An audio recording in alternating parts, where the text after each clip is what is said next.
You're yeah, right. Greg You're right. Greg Hill went pro at like 15 or 14, and so did Eric Roop. Like crazy That's young man. ridiculous. That's Yeah, ridiculous. What did you think of Harry Leary's writing style?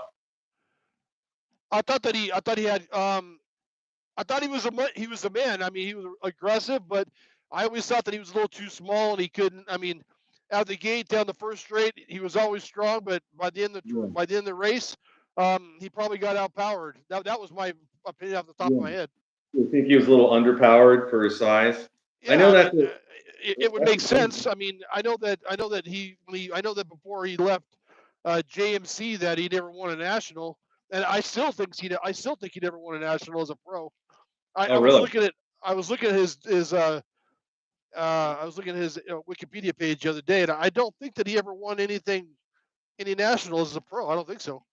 Well, But I mean, national don't get me titles. wrong. I mean, the He guy didn't was a get stud. any He was national titles. I don't think he has any national titles, but he yeah. has his best race, in my opinion, 1985 Whistler, Canada. It's the Kuakara Cup.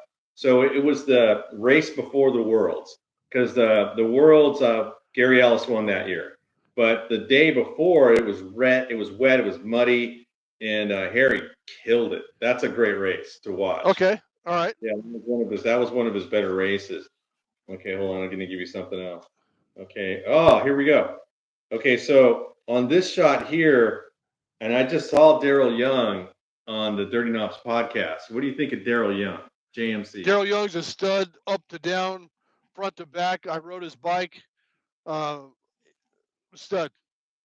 Yeah, you think? A What do you think? great ambassador for the sport. Mhm. Great rider. Obviously, he's smooth as hell. We all know that.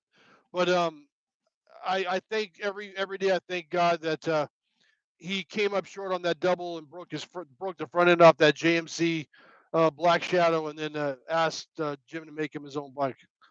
Oh Great bike, wow, great guy. yeah. The interview on Dirty Knobs is really good. I heard it last week. And Really, really good. I never even, so this whole Browning two speed out of that interview, I've never Okay. even heard of a Browning two speed. I couldn't, if someone asked about it, I go, I don't know what the hell you're talking about. I've never heard of a two speed You know BMX what? frame, BMX gearing. So, but anyways, that was surprising. Yeah. What did you think about the Browning two-speed not being able to be shifted? Did you hear him talk about that? It It's just like an changes. automatic. It's like an automatic Yeah. transmission, right? Right. I didn't know that, and I didn't know I either. thought that's a lot of technology for 1983, 82, whatever it was. He was And he was running the, them. and he was the only one that was riding it. Like, I don't think anybody else is doing it. No, I don't think so. I think Mike Miranda said he tried it. I think, don't quote me on it.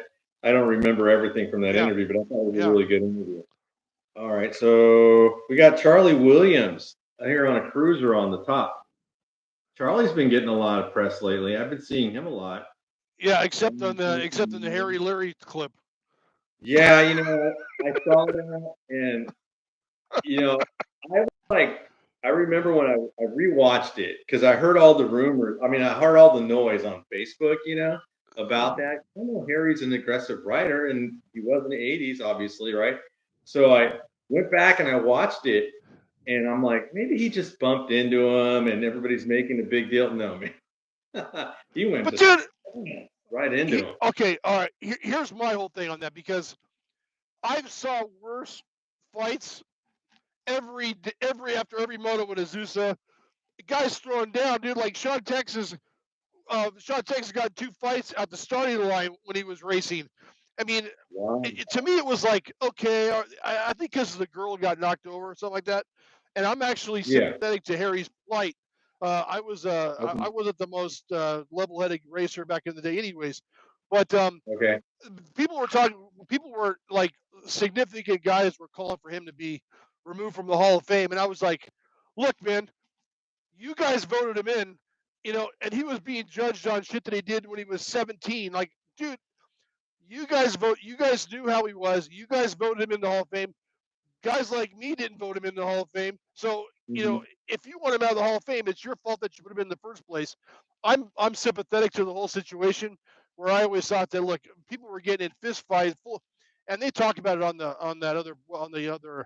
other podcast, where Yeah. they'd go out in the parking lot and settle business. So I always Right. thought that people were blown out of proportion. But Yeah, yeah, I can see that girl got knocked over and so forth. So that's the only reason why I know Charlie Williams has been in the news lately. Yeah. I was gonna say, and you beat me to that, so that's good. So the overall, how do you feel about the overall